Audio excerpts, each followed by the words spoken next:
आप सभी का ब्राइट एजुकेटर के ऑनलाइन पोर्टल पर। पिछले क्लासेस की जो वीडियो थे उसका रिस्पांस आप लोगों से मुझे बहुत बेहतर मिला, जिसके वजह से मैं उस वीडियो का ही सेकंड पार्ट आज लेकर के आपके सामने आया हूँ। आज हम लोग उसी ट्रिक से रिलेटेड कुछ क्वेश्चंस करेंगे, जिसके द्वारा हमारा कॉन्सेप्ट जो भी बचा हुआ होगा वो भी क्लियर हो जाएगा।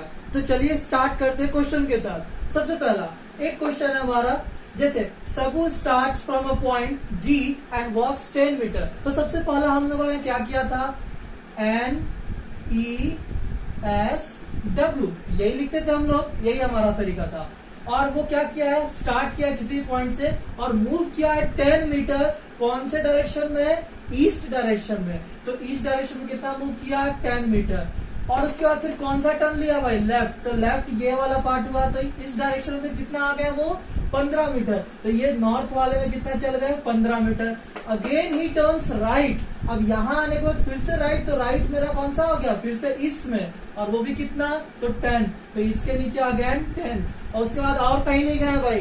तो पूछ रहा है क्या कि कौन से डायरेक्शन में है और कितने दूरी पे है स्टार्टिंग पॉइंट से। तो सिंपली वही दिख रहा है, एन का किसके साथ कोऑर्डिनेशन करते थे, साउथ के साथ, और ईस्ट का करते थे वेस्ट के साथ।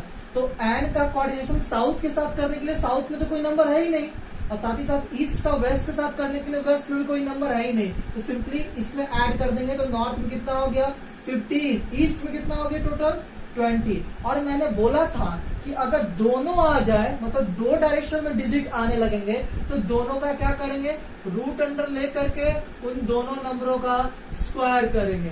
ठीक है, तो 15 का स्क्वायर कितना हो जाएगा, बोलिए 225। 20 का स्क्वायर कितना होगा, 400। और ये दोनों ऐड होकर के कितने हो जाएंगे, रूट अंडर 625, जो कि कितना होता है 25 मीटर। आंसर जो कि ऑप्शन हमारा कौन सा है, बी ऑप्शन है। ये तो कब बात हुई, जब दो डायरेक्शन में मेरा डिजिट आ जाए। तो अगर किसी क्वेश्चन में ऐसा भी होगा कि सिर्फ एक ही डायरेक्शन में कोई एक नंबर आएगा, तो सिंपली उसमें स्क्वायर करने की जरूरत नहीं पड़ेगी। मान लीजिए कि किसी में सिर्फ आया क्या कि नॉर्दर्न साइड में ही 15 या 20, 25 आया या 30 आ गया, नॉर्थ साइड में ही कितना डिजिट आ गया 30। तो ये नहीं कि फिर 30 का स्क्वायर करके रूट अंडर करेंगे, नहीं, क्योंकि जान रहे कि ये से तो ये कैंसिल आउट हो जाएगा ना, तो ऑटोमेटिक 30 ही आंसर आ जाएगा। तो अगर एक डायरेक्शन में ही सिर्फ डिजिट आ जाए तो सिंपली मेरा वही आंसर हो जाएगा। ये मैटर क्लोज हो गया एक क्वेश्चन का। एक और क्वेश्चन मैं दिखाता हूँ, थोड़ा इसका लेवल अपग्रेडेड रहेगा, अच्छे से समझने की कोशिश करिएगा। देखिए क्वेश्चन क्या है हमारा, Afraz walk 10 kilometre toward south. तो वापस से मैं वही करूंगा, NESW ये मैंने लिख लिया। सबसे पहला 10 किलोमीटर चला है कौन सा डायरेक्शन में, साउथ। तो 10 किलोमीटर हमने लिख दिया साउथ की तरफ। एंड टर्न इज लेफ्ट, और उसके बाद यहां से आने के बाद लेफ्ट की तरफ आए, और लेफ्ट की तरफ कितना वॉक किए हैं, फिर से 10 किलोमीटर। तो लेफ्ट इसका कहाँ होगा, ईस्ट में। यहाँ पे 10 किलोमीटर चल गया। इसके बाद after he turn 90 degree clockwise. अच्छा, क्लॉकवाइज और एंटी क्लॉकवाइज का कॉन्सेप्ट भी आपको पता चल जाएगा, इसलिए मैंने ये क्वेश्चन आपको लिया है। देखिए यहाँ पर ये हमारा नॉर्थ डायरेक्शन, ये साउथ, ये हो गया ईस्ट, और ये हो गया वेस्ट। देखिए अगर हम लोग ऐसे जैसे घड़ी हमारा चलता है उस डायरेक्शन को क्लॉकवाइज करते हैं, तो इस तरीके से अगर रोटेट करेंगे, ठीक है ना, तो ये क्या कहलाएगा, क्लॉकवाइज। तो यहाँ पर बोल रहा है क्लॉकवाइज। तो अगर क्लॉकवाइज मान लीजिए नॉर्थ पे कोई था, तो क्लॉकवाइज मूव करना है, तो after 90 degree clockwise it will be at east, eastern direction. और फिर यहाँ से भी 90 डिग्री और क्लॉकवाइज में आ जाएगा तो साउदर्न डायरेक्शन, और यहाँ से भी 90 डिग्री और क्लॉकवाइज घूमेगा तो वेस्ट डायरेक्शन, और फर्दर 90 डिग्री घूमेगा क्लॉकवाइज डायरेक्शन में तो नॉर्थ डायरेक्शन। ये क्लॉकवाइज मूवमेंट होगा, 90 डिग्री पे पर डायरेक्शन चेंज होता है। वही कॉन्सेप्ट यहाँ पर यूज होगा। देखिए यहाँ पर पहुंचे तो हम लोग लास्टली कहाँ पर, ईस्ट पे आ गए थे। ठीक है, after he turn 90 degree clockwise. यहाँ आने के बाद कितना मूव करेंगे, 90 डिग्री। तो 90 डिग्री जब वो क्लॉकवाइज मूव करेगा तो साउथ पे आएगा, जो कि हमारा यहाँ पे लिखा हुआ है। अब साउथ पे आने के बाद कितना मूव किया है, 20। तो साउथ के नीचे कितना लिख लिया मैंने, 20, यहाँ पर आ चुके हैं। ठीक है, आफ्टर ही टर्न, फिर मतलब इसके बाद क्या किए, 130 डिग्री क्लॉकवाइज ही चले हैं, 130 डिग्री। ध्यान दीजिएगा यहाँ पर 90 डिग्री, अगर यहाँ से 90 डिग्री मूव करता तो ये वेस्ट डायरेक्शन में आता। दिख रहा है, यहाँ से अगर 90 डिग्री क्लॉकवाइज मूव करेंगे तो वेस्ट में आता। तो यहाँ से भी अगर देखा जाए तो यहाँ से 90 डिग्री मूव किया होते तो वेस्ट पे आते। फर्दर 40 डिग्री और, तो फर्दर 40 डिग्री और करने का मतलब क्या हुआ कि वेस्ट के बाद इधर, और इधर का मतलब एक्चुअल में होता क्या था, नॉर्थ से पहले वेस्ट के बाद। ये बात समझ में आ रहा है, वेस्ट के बाद नॉर्थ से पहले, मतलब कि दिस एरिया, मतलब अभी हम लोग यहाँ पहुंच चुके हैं यहाँ तक में। ठीक है, आगे मैं क्वेश्चन पढ़ता हूँ। और इसमें कितना मूव किया है, 20 किलोमीटर। तो ये मैं लिख भी देता हूँ कि यहाँ पर कितना मूव किए हैं, 20 किलोमीटर। इसके बाद फिर से 180 डिग्री एंटी क्लॉकवाइज। शब्दों पे ध्यान दीजिएगा, ऐसे ही सबसे क्वेश्चन आपके गलत हो सकते हैं। एंटी क्लॉकवाइज करने का मतलब क्या है, देखो ये डायरेक्शन था क्लॉकवाइज, तो इसका उल्टा क्या हो जाएगा, एंटी क्लॉकवाइज। तो यहाँ पर आने के बाद अगर क्लॉकवाइज घुमा होता तो फर्दर आते तो यहाँ पर आते ना, अगर क्लॉकवाइज चल रहा होता तो। लेकिन अब कितना बोला है, 180 डिग्री एंटी क्लॉकवाइज। तो देखो ये इधर मूव कितना किए थे भाई, यहाँ से यहाँ तो 90 डिग्री और ये फर्दर 40 डिग्री। ठीक है, तो देखो ये 40 डिग्री अगर किए हम लोग तो वापस से वेस्ट पे आ गए। फर्दर और 90 डिग्री, तो 90 प्लस 40 डिग्री 130 डिग्री करेंगे तो कहां पर आ गए, साउथ पे। और 130 डिग्री के अलावा 50 डिग्री और चाहिए ना 180 डिग्री पूरा करने के लिए, तो और इधर आ जाएंगे। तो फिर कहाँ आ जाएंगे, यहाँ पर। बीचों बीच नहीं आएंगे, हमको बीच से मतलब नहीं है, बस किसके किसके बीच में है। तो दिख रहा है कि साउथ और ईस्ट के बीच में आया। यहाँ तक हम लोग साउथ और ईस्ट तक पहुंचे, और इसमें कितना मूव किया, वो 10 किलोमीटर। कितना मूव किया ये, 10 किलोमीटर। तो इसमें आपसे ये नहीं पूछा कि कितना कैलकुलेट करना है, कि कितना दूरी है स्टार्टिंग पॉइंट से। पूछ लिया तो आपने कॉन्सेप्ट पढ़ा है, और हमें पता है कि ये जो क्रिएटिविटी हम लोग देख पा रहे हैं, ट्रिक देख पा रहे हैं, वो कॉन्सेप्ट के कारण ही देख पा रहे हैं। तो आप कॉन्सेप्ट से भी निकाल सकते हैं। लेकिन यहाँ पे देख रहा हूं मैं कि 10 किलोमीटर यहाँ पर आ गया, और उसके बाद सिंपली क्वेश्चन में पूछा क्या है, इन विच डायरेक्शन। तो लास्टली हम लोग कौन से डायरेक्शन में आ गए थे, साउथ ईस्ट। तो हमारा आंसर क्या हो जाएगा, साउथ ईस्ट। ये हो गया हमारा इसका आंसर। होप सो आपको दोनों क्वेश्चन समझ में आया होगा। फर्दर 2 क्वेश्चन मैं आपको और समझाता हूँ ताकि आपका कॉन्सेप्ट और भी क्लियर हो जाए। Now let us move to our next example. देखिए एक और सवाल हम लोग देखते हैं ताकि हमारा कॉन्सेप्ट और बेहतर हो सके।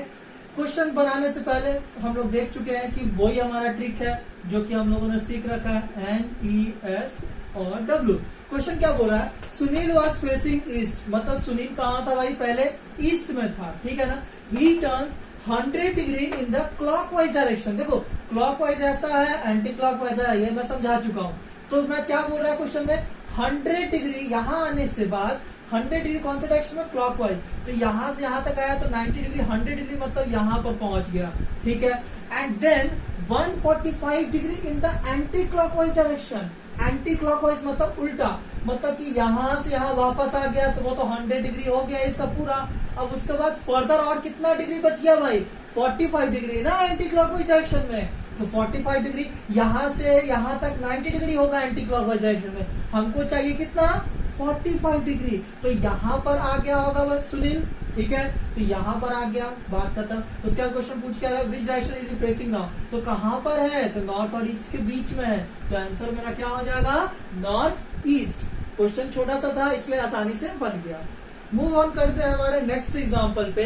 देखिए हम लोग जान रहे हैं कि ट्रिक अच्छे से समझ चुके हैं अब तक, लेकिन क्या होगा कि 90% सवालों में आपके ट्रिक तो लग जाएंगे, लेकिन कुछ 10% सवाल ऐसे भी होते हैं जहां पर आपको ट्रिक से नहीं बनेगा। तो वहां पर हमारा मूल जो कि हमारा कॉन्सेप्ट, क्योंकि कॉन्सेप्ट से ही ये सारा ट्रिक्स वगैरह आया है, तो कॉन्सेप्ट को पकड़ के रखना है ताकि हर जगह मेरा क्वेश्चन बच जाए। ठीक है ना, ये सब मैं चीजें इसलिए सिखा रहा हूँ ताकि आपके टाइम बच सके और आपका रिजल्ट के चांसेस ज्यादा बन सके। अब ये क्वेश्चन मैं दिखाने जा रहा हूँ, इसमें आपका ट्रिक नहीं लगेगा, लेकिन आप कॉन्सेप्ट के थ्रू इसको बना सकते हैं। ये शैडो वाले क्वेश्चन होंगे, कुछ और भी कोई 1-2 क्वेश्चन मिलेंगे वैसे जहाँ पे ट्रिक नहीं काम करेगा, तो वहां पे कॉन्सेप्ट के थ्रू जाएंगे।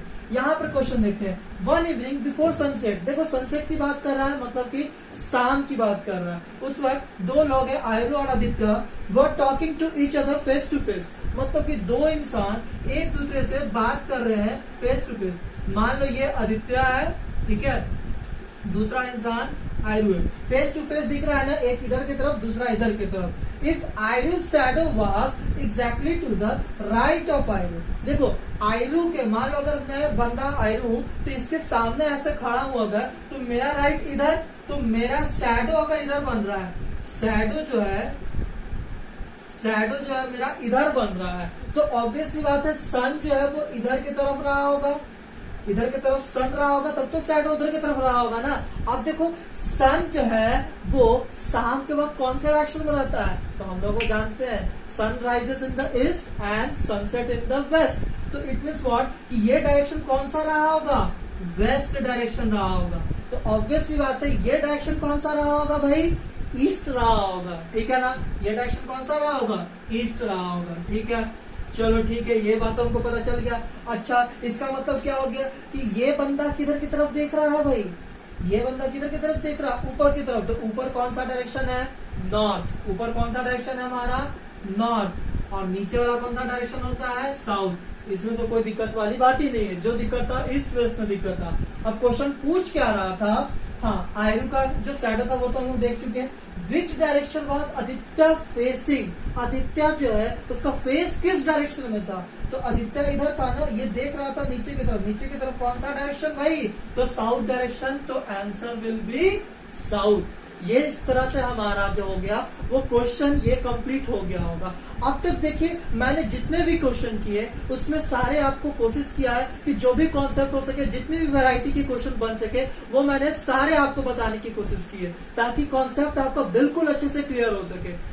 होप सो आपको ये वीडियो भी पसंद आया होगा। अगर आपको किसी भी तरह का परेशानी हो या कोई आप अपना फीडबैक देना, जरूर कमेंट बॉक्स में आप अपना फीडबैक जरूर देंगे कि मैं आपके डायरेक्शन के प्रॉब्लम को कितने अच्छे तरीके से अब तक सॉर्ट आउट कर पाया हूं। तो उसके लिए आप कमेंट बॉक्स में कमेंट जरूर करें, साथ ही साथ वीडियो को लाइक करें और ज्यादा से ज्यादा सब्सक्राइब करें और लोगों तक पहुंचाएं, ताकि ज्यादा से ज्यादा लोगों के ये जो टाइम यूटिलाइजेशन वाला क्वेश्चन हो जाता है, कंफ्यूजिंग क्वेश्चन बन जाते हैं, वो सब ना रहे after this very good trick. So मिलते हैं अगले क्लास में नए टॉपिक के साथ। तब तक के लिए जय हिंद, जय भारत, थैंक यू।